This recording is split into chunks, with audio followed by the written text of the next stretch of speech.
Hi everyone, this is group 2. We have 7 group members from 2 different countries. It's very honor for us to have this opportunity to give you this presentation. Our topic is Chinese general taboos. We hope that by giving you the presentation, we can share you with some different knowledges or something interesting about these taboo cultures. So we hope you will enjoy our presentation. This work is contributed by all of our 7 group members. My name is Liang Huan. I will do the presentation today. So let's start with our presentation. Just as Smith said in 1966, culture is a learned system of knowledge, behaviors, attitudes, beliefs, values, and norms that is shared by a group of people.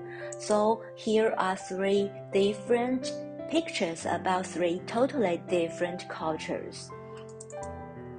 In the development of maintaining independence and integration, Malaysian Chinese culture has formed a series of cultural taboos with its own characteristics. Our group has selected the following Malaysian Chinese culture taboos as the analysis and research objects. They are flowers, gifts, colors, chopsticks, chrysanthemum, fish, book, clock, and death. We hope that by giving you something interesting and something useful about all these objects, you will know much more about the Malaysian Chinese cultural taboos. I will introduce each of the taboos one by one. So let's start with the first one. Okay, first of all, I would like to talk something about the taboo for flowers. Flowers means the beautiful wishes of the sender to the recipient, right? When we are talking about flowers, what we can imagine is that they are very lovely and they are very beautiful, right? The wishes includes other party can get rid of the current adverse situation and achieve success, or to hope that the souls of the dead relatives can rest in peace. And also, sending flowers is a kind of way to seek love. For example, if a man falls in love with a woman, maybe he will buy her a rose, right, to express his love for her. Therefore, flowers are generally not favorable gifts as they are typically given to the sick or at the funeral ceremonies, because when you are attending a funeral ceremony, you may buy a flower as a gift, but not all the occasions you can buy the flowers, right? And also do not send flowers to others who have no special relationship, such as lovers, on ordinary days, because it will cause misunderstanding. It's very important. For example, if you buy one of your common friends a rose, maybe the girl will think like, oh, what's wrong with he? What's wrong with him? Does he love me? Oh, one thing else. So it's a kind of misunderstanding, right? So please remember. And as we all know, there are a lot of kinds of flowers in the world. Today, we would like to choose one flower as an example. Is chrysanthemum. Yes, we all know the winter chrysanthemum means parting, and white chrysanthemum means mourning. These 2 kind of flowers. So please to remember, if you are invited to a Chinese home, do not buy this kind of flower as a gift because it is related with funeral. Maybe you can buy lily or buy what kind of flower, but not this kind of flower as a gift when you are inviting to a Chinese home. Okay? Okay, and let's move to the second one. We would like to talk the taboo for colors. Here we will talk two colors. The first one is red, and we all know red is a very good color which can represent warmth, enthusiasm, festivity, and auspiciousness, right? Well, the other color is white. This kind of color is a dry, bloodless, and lifeless expression, symbolizing death and bad omen. Therefore, do not wear red clothes to the funeral ceremony, and do not wear white clothes when it is a good day. Avoid of wrapping gifts in black, white, and blue. These colors are not typically associated with mourning. However, the color about red, pink, and yellow are associated with happiness, which are good color choices for gift wrap. So remember, if you are preparing a gift and you want to wrap this gift, please remember to choose the colors just like red, pink, and yellow, and to be avoid of choosing the colors just like blue, black, and white, because they are not very good colors. Okay, so let's move to the next one. The third one is the taboo for choosing gifts. Here, we want to talk 3 examples that we usually will not choose as gifts. And we hope that you will feel they are interesting, because it is very interesting for these 3 examples we think. So the first one, let's see. The first one is pear, right? Pear in Mandarin is pronounced as li, which means separate in Chinese. So pear equals to separate. So when you are choosing a gift, when you choose pear as a gift to your friend, maybe your Chinese friend will think that, oh, is he feel something wrong with me and they want to depart with me, so it's not a good gift. So remember, li means separate. It's not a good gift, okay? And the second one is umbrella. The umbrella in Mandarin is pronounced as san, which is similar with the apart in Chinese, san. So umbrella equals to apart. So this is also a kind of gift that is not very good for you to choose to your friends. And the third one is a very interesting one, is green hat, right? Here, green hat means the man or the woman who wear green color hat imply that his wife or her husband has an affair.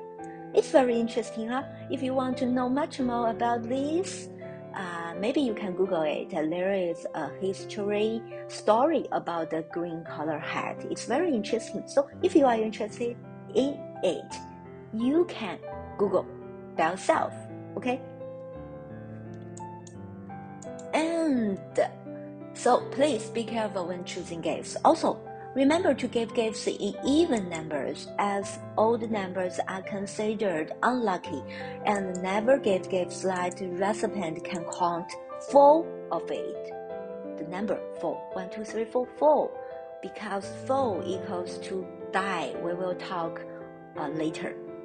Okay, so these are not good choice for choosing gifts. Remember them? So next we will move to the taboo to books. And the book in Mandarin is pronounced as shu, which has a similar sound as lost. There is an old saying goes, 孔夫子搬家，尽是书. We can see there are 2 shu here. The first shu means book, and the second shu means lost. So the sentence means Confucius moves the house with nothing but books. What this sentence mean? Yes, it means that one always loses when gambling. So, to please remember, the Chinese have a prohibition against giving a book to a gambler, since the word book in Mandarin has a similar sound as lost. So, if your friend is a gambler, please do not buy a book for he or for her. That means you want him or her to lose money when gambling. Okay? This is very interesting, right? And the next one is the taboo for clock. Clock in Mandarin has similar sound with and, 钟. In Mandarin, we call clock 钟, and so 钟 in Chinese means and therefore literally means the end of life. Also, the sound giving a clock, which in Chinese in Mandarin is 送钟, is phonologically linked to go to the hell. Therefore, never buy a clock for your Chinese friend on his or her birthday. They will think that you want them to go to the hell or other else bad things.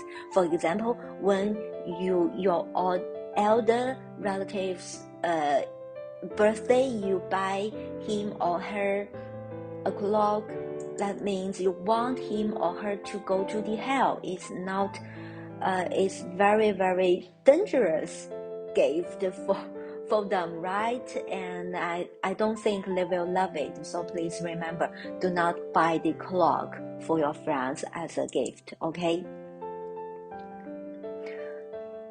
Okay. Next one is the taboo for dice. When talking about this word, we don't like it, right? So the fear of dice links with words of dice. Hence, people replace words such as die or dive with passed away, went to heaven, or departed.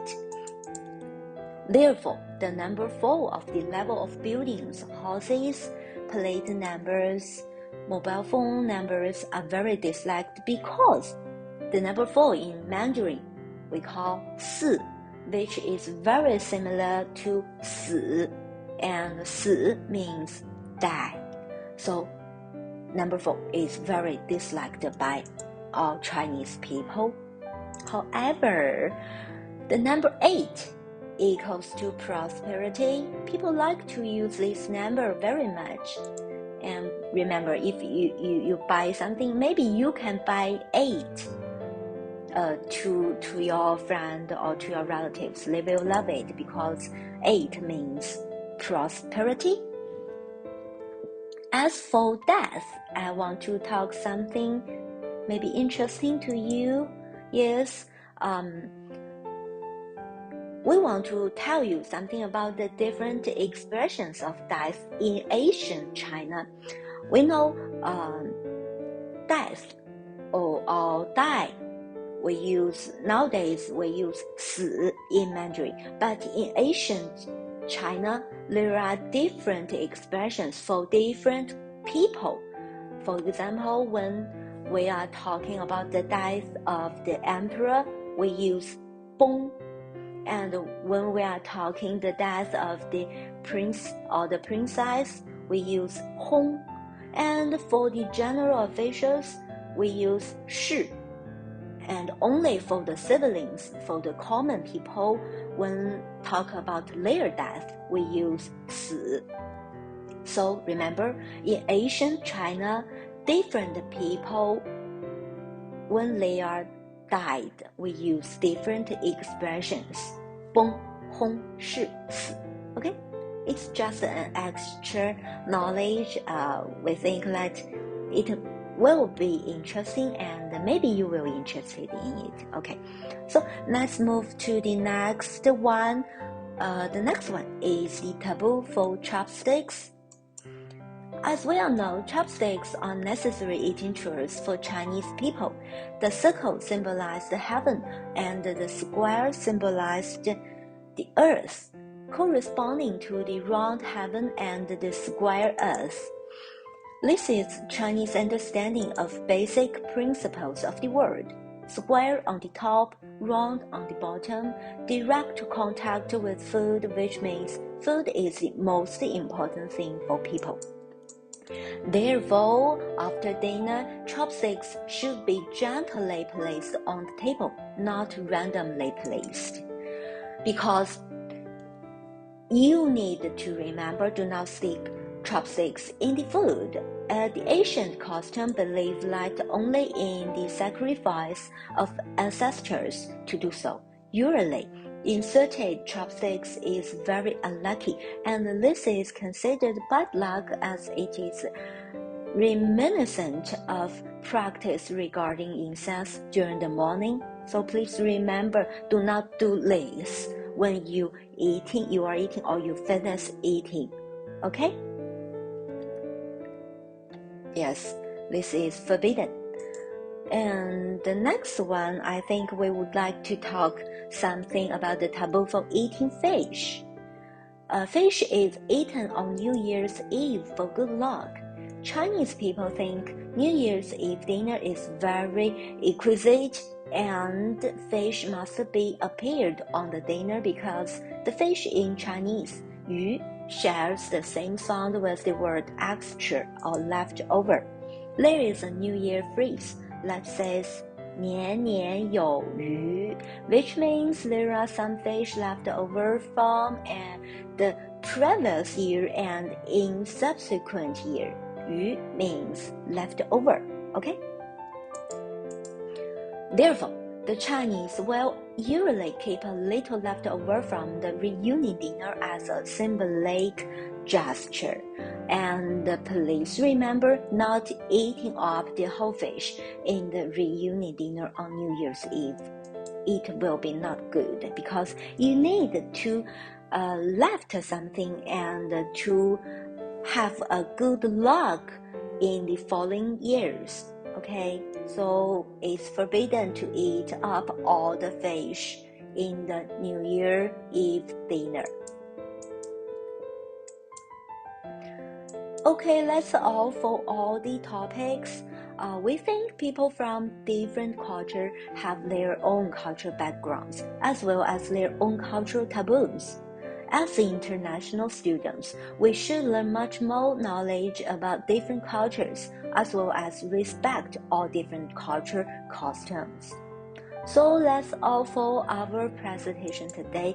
Thank you for your listening. We hope that you will interested in our presentation. Thank you.